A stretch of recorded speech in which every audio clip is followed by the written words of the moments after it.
こんにちは。ずんだもんなのだ。今日は姫の徹底解説をするのだ。デッキの構築やプレイングが重要な、すごく面白いデッキなのだ。今回の動画は長くなったので、2つに分けたのだ。合わせてみてほしいのだ。まずはデッキの強みを理解するのだ。デッキの強みを知ることで、強い構築や強いプレイングができるのだ。さて、戦闘機の一番の強みとは、戦闘魔法によって簡単に宿が稼げることなのだ。例えば戦闘魔法には、サーチやカード破壊をするカードがある。そしてこれらのカードは、墓地に魔法が3枚以上あるとき、効果が追加されるのだ。1枚で2枚のカードを手札に加えたり、1枚で2枚のカードを破壊できたりするのだ。こうして少しずつ有利になっていくのが強いところなのだ。他にも、手札誘発が多く入れられるのも戦闘機が強い理由なのだ。このおかげで高校でも強く戦えるのだ。2ターン目以降でも汎用妨害カードとしてこれらのカードは活躍していくのだ。戦闘機の妨害といえばアンカーやキャノンが有名だけど、それらに合わせて豊富な手札誘発で妨害していくのが戦闘機の戦い方なのだ。逆に戦闘機は手札誘発が効きにくいのも特徴なのだ。そもそも大量展開するデッキではないので、止められてものすごく困る場所がないのだ。強いて言うならば、かがりやエンゲージ効果は止められたくないけど、止められたところで妨害が一つ減るだけなのだ。戦闘機の耐久力なら問題ないのだ。次に戦闘機の動きのイメージを掴んでもらうのだ。1ターン目で目指すことは、まずは霊を出すこと、そして魔法を3枚以上墓地に貯めることなのだ。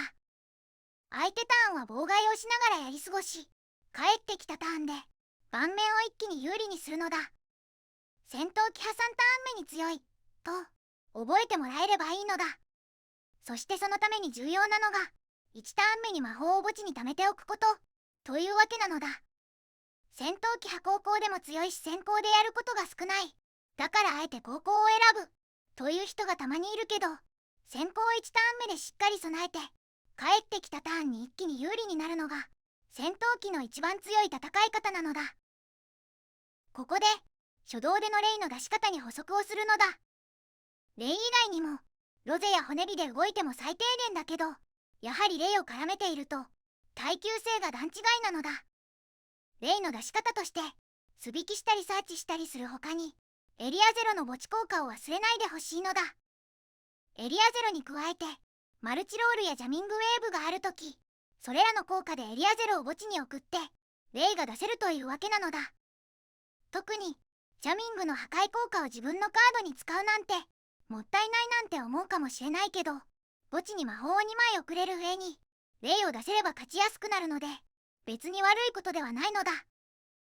こういう手札の時を考えるのだ。エンゲージで何をサーチするのが正解なのだろう。霊がないので霊をサーチ、そして霊にエリアゼロを使っていくのも悪くはないけど、ここはマルチロールをサーチしたいのだ。マルチロールでエリアゼロを墓地に送って霊を出すのだ。ただしこの出し方だと地位を食らってしまうことには注意をするのだ。それでは対戦霊で動きのイメージをつかむのだ。まずはエンゲージで霊にアクセスするのだ。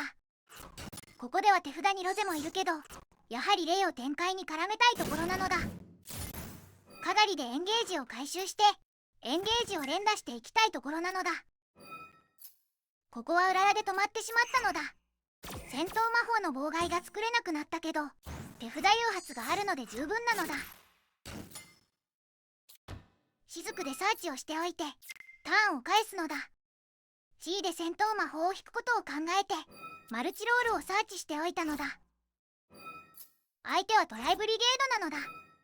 包囲親ベーラーが輝く相手なのだ。テラスの効果には包容を打つのだ。ベーラーか包容のどちらを使うかは難しいけれど、包容は自分のターンでも使えるところ、ベーラーはハリファイバーにつなげられるところがそれぞれメリットなのだ。ターンが返ってきたので、いよいよ動いていきたいのだ。ただしここでは G が打たれたので、止まろうと思うのだ。地位やベーラーがあるので十分だと判断したのだ。ここでリボルトが撃たれたので地位を合わせるのだ。しかし墓穴で止められたのだ。レイを除外されるよりマシなのでよしなのだ。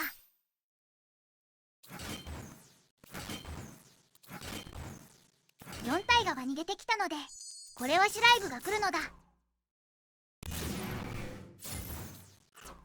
対象を取らない除外とサーチをされてしまうのだ。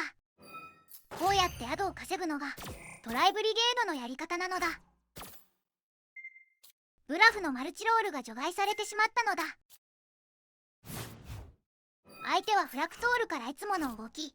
ただしこれはリソースを浪費してるように思うのだ。リソース勝負なら戦闘機の耐久力でこちらにも勝機があるのだ。テラスが出てきて効果を使うけれど当然ここは止めるのだ。手札の最後の1枚は12獅子だったのだ。ここからアーゼウスまでの流れが予想できるのだ。雫が破壊されてレイが出てきたのだ。この後レイを処理されなければレイの効果で雫を出してエンドフェーズにサーチをできるのだ。しかし当然除去してくるのでレイが除外されないようにとりあえずハヤテに変えておくのだ。相手は12獅子を重ねてくるのだ。これでアーゼウスを最後に出そうということなのだ。しかし戦闘機ならば手札によっては簡単にアーゼウスを除去できるのだ。ここはエリアゼロを引いたのだ。エリアゼロの効果を使うことでバーナーやアンカーなどのアーゼウスを除去できるカードを持ってくることを匂わせるのだ。相手は6素材もあるし当然効果を使ってくるのだ。しかしエリアゼロが墓地に行ったことでデッキから戦闘機が出てくるのだ。これにより場に2体のモンスターが揃ったのでリンプニが出せるようになったのだ。ジークを出すことができれば特殊召喚時の効果を使ってアーゼウスを除去できるのだ。相手はモンスターが2体出た時点で効果を使うべきだったのだ。ここでジークが墓地に送られたので墓地からレイが蘇生されるのだ。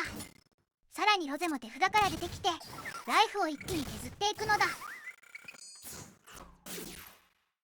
メイン2で雫を出してウィドウアンカーをサーチするのだ。戦闘機屈指のパワーカードなのだ。相手はキットから動いてくるのだ。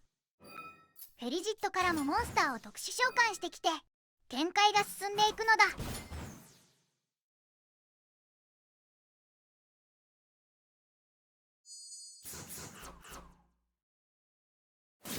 二素材アポロ王座で妨害も構えるのだ。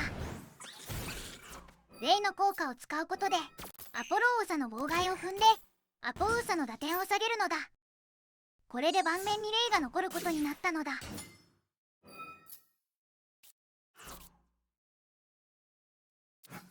ここで除外されていたアーゼウスが復活なのだ。相手は手札がなく1妨害のみ。勝負を決めるチャンスなのだ。